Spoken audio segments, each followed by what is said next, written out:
एक महिला ने बैंक के अंदर कदम रखा और पलक झपकते ही उसने वॉल्ट की चाबी निकाली। उसने चाबी को लिफ्ट में डाला और एलेक्स को लेकर सीधे अंडरग्राउंड वॉल्ट की ओर चल दी। जैसे ही लिफ्ट के दरवाजे खुले, सामने वे सिक्योरिटी गार्ड्स खड़े थे जो उनके प्लान का हिस्सा थे। उसने अपना बैग एलेक्स को थमाया और गार्ड्स पर हमला करने के लिए मुड़ गई। उसने उनकी बंदूकें छीन ली, लेकिन गोली चलाने के बजाय दोनों को बेहोश कर दिया। एलेक्स वॉल्ट तक पहुंच गया था, लेकिन तब तक उनका राज खुल चुका था। गार्ड्स ने अलार्म बजा दिया था। ऑपरेशन को नाकाम होते देख टीम ने प्लान बी शुरू किया। कैप्टन ने अपना नकाब पहना, बैंक में घुसा और गार्ड्स पर ट्रैंक्विलाइजर डार्ट्स फेंके, लेकिन घबराहट में उससे एक गलती हो गई। पहले कॉम्बिनेशन लॉक में 1 मिलीमीटर की गड़बड़ी से सेफ का सुरक्षा कवच एक्टिव हो गया और तीनों कॉम्बिनेशन व्हील्स अंदर चले गए। एक और गलती से वॉल्ट हमेशा के लिए लॉक हो सकता था। लीडर ने एलेक्स को समय देने के लिए लॉबी में एक नकली बंदूक से हंगामा खड़ा कर दिया।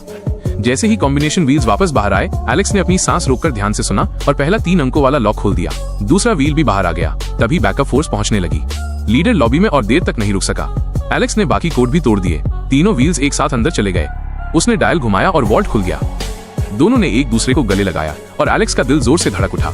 जैसे ही वो उसके करीब आया, कैप्टन मुसीबत में फंस चुका था। समय तेजी से निकल रहा था। उन्होंने जल्दी से 2 बैग में पैसे भरे और भागने लगे। कैप्टन के पास कोई जानलेवा हथियार नहीं था। उसने सिर्फ अपना ब्रीफकेस फेंका और सीढ़ियों से नीचे लुढ़क गया, लेकिन फिर भी उसके कंधे में गोली लगी। वो खिड़की तोड़कर बाहर निकला और तय रास्ते से भाग गया।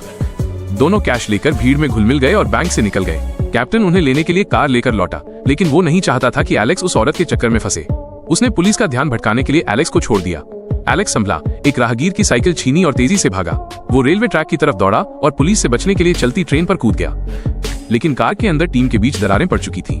लीडर को सिर्फ पैसा और वो औरत चाहिए थी, जबकि वो औरत सिर्फ एक से बढ़कर एक सेफ तोड़ने का रोमांच चाहती थी। उसने दरवाजा खोला और ट्रेन से कूद गई। उसका हैकर पार्टनर भी उसके पीछे चला गया। एलेक्स भागकर घर लौट आया और उनका मजबूत ग्रुप आधिकारिक तौर पर टूट गया।